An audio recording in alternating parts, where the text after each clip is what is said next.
Buen día a todos. El día de hoy vamos a empezar a ver el tema de estructuras de datos con memoria dinámica, para lo cual vamos a ver algunos conceptos iniciales y de ahí empezaremos a introducirnos dentro de los temas. Bueno, las estructuras como tal en las ciencias de la computación o informática eh, es una estructura de datos de una forma particular de organizar en una computadora para manejarlos o utilizarlos de manera eficiente. Hay diferentes tipos de estructuras que son adecuados para diferentes tipos de aplicaciones y otros altamente especializadas para tareas específicas. Las estructuras de datos son un medio para manejar grandes cantidades de datos de manera eficiente para los usos, tales como grandes bases de datos, servicios de indexación de Internet, y por lo general estas estructuras de datos eficientes son claves para diseñar algoritmos eficientes. Algunos métodos formales de diseño en lenguajes de programación destacan las estructuras de datos en lugar de los algoritmos como el factor clave de la organización del software. Y un concepto básico de esto serían las estructuras de datos se basan generalmente en la capacidad de un ordenador para recuperar y almacenar datos de cualquier lugar de su memoria. Y como ven acá, hay un pequeño ejemplo de una estructura de datos. Eh, sí, una estructura de datos en forma conceptual. Aquí tenemos unos ejemplos de cómo serían unas estructuras de datos que pueden ser almacenadas ya sea en memoria, en archivos, en alguna base de datos, pero todo tiene alguna estructura, un tipo de estructuración. En este caso tenemos tres ejemplos, que el primero sería diccionario. Si ustedes ven en esta imagen, tenemos el diccionario, eh, la palabra y los conceptos. Seguidamente tenemos el mapa de una ciudad en el cual ustedes pueden ver nombres de lugares, direcciones, como en el caso de Google Maps se incluyen fotografías, pueden tener hasta videos ahí incrustados dentro de las ubicaciones. eh, y el último ejemplo, un flujo de caja. Esto al final es un reporte que se visualiza en pantalla, pero internamente esto se guarda como algún tipo de estructura de datos para poder mostrar el reporte como tal. Bueno, entrando ya en materia de las estructuras de datos, tenemos las siguientes listas o listas enlazadas, tenemos los arreglos, pilas, colas y árboles. En este curso estaremos desarrollando los primeros cuatro. Bueno, los arreglos ya fueron vistos varias veces dentro del contenido del curso, pero no hemos visto o sí, no hemos visto el tema de listas o listas enlazadas, pilas y colas, que es lo último que veremos, y árboles es para otro curso, pero si da tiempo veremos algunos conceptos. Bueno, introducción a listas enlazadas. Si ustedes ven, tenemos una memoria aquí de la computadora y normalmente la memoria de la computadora se utilizan pequeños bloques y estos podrían ser separados por bytes o dependiendo de qué tan grande sea la utilización. Aquí tenemos un ejemplo de un arreglo de 3 posiciones y cada de tipo entero. Como ustedes sabrán o pueden buscar en internet el tamaño de almacenamiento en memoria del tipo entero o de dato entero es de 4 bytes. Si tenemos 3 posiciones en este arreglo, entonces estaríamos reservando en la memoria un espacio de 12 bytes, como ven acá.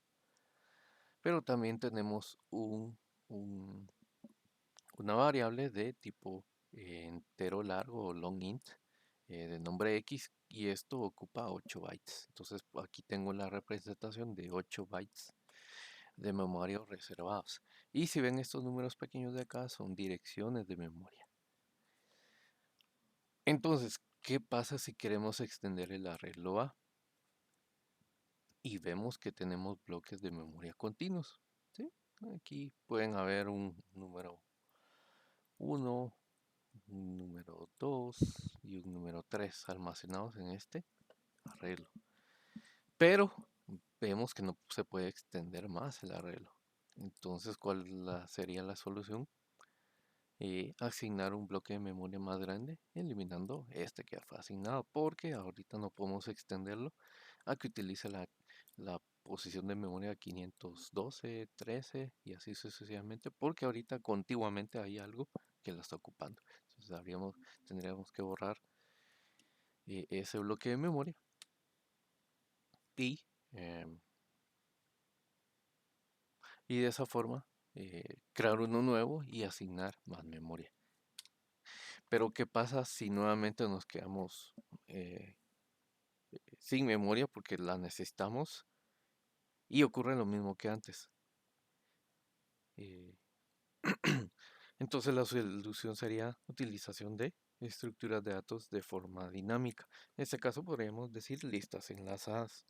¿Y cómo funcionan esta lista? Por ejemplo, tenemos esta lista de valores acá, donde encontramos estos 4 valores, 8, 2, 5 y 9. Y si ven, ya están asignados en la memoria, en sus respectivas posiciones referenciadas hacia ella. Pero si ven,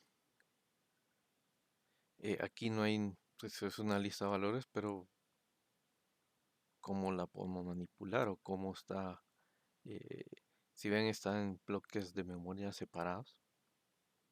Entonces, ¿cómo podemos identificar o relacionar cada uno de estos datos con uno con el otro? Entonces ya viene la parte de cómo funcionan las listas enlazadas como tal. Estas listas enlazadas tienen una característica que tienen lo que llamamos un nodo. Este nodo se compone de un dato o la información que estamos almacenando o que nos va a servir para guardarla en la memoria, en un archivo o en el medio que necesite. Y un apuntador. Y este apuntador que hace referencia a dónde está el dato en, en la memoria. Si ven acá, el primero de la lista de valores es un valor de 8.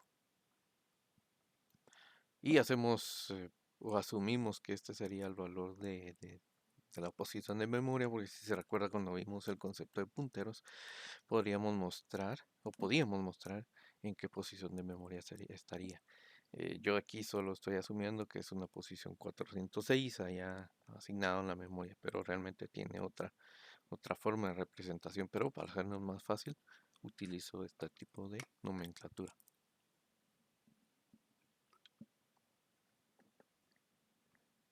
Entonces acá, si ven,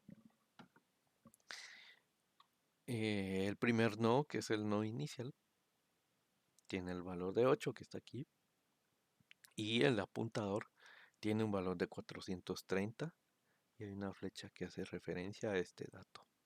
Si ven, 430 es la ubicación de memoria donde se encuentra este dato o este número 2 que pertenece a nuestra lista de valores. Y en el nodo anterior hacía referencia que el siguiente nodo se encuentra en la posición 430.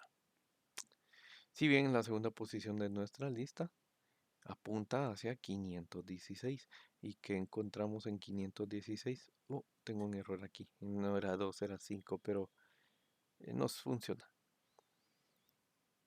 Entonces tenemos apuntando hacia 516, si ven. Y el siguiente apunta a la posición 632, que es el valor de, otro error aquí, 9. Y si ven, este último dato apunta hacia un valor nulo. Eso quiere decir que ahí es el final de la lista. ¿Y cómo podríamos declarar o empezando a declarar una lista enlazada en C++? Podemos utilizar una estructura de datos como hemos visto anteriormente y podría tener esta forma. Int, un dato de tipo entero que sería este de aquí, Y un puntero, podríamos llamarlo next o siguiente o cualquier nombre que ustedes les quieran poner, que nos sirve para referenciar hacia el siguiente dato o el siguiente nodo que se compone la lista. Entonces cada uno de estos nodos ocuparía 8 bytes. Si ven, tiene 4 bytes y 4 bytes porque ambos son de tipo entero. Y esto sería todo con la introducción a las listas doblemente enlazadas. En un siguiente video estaríamos recapitulando cómo se implementaría una lista enlazada en C++. Lo que les puedo adelantar es que podemos manipular la lista en modo de insertar los datos, ya sea al inicio, al final o en medio de la lista como tal, o también en la eliminación del primero, el último o cualquiera de los que estén intermedios. Gracias.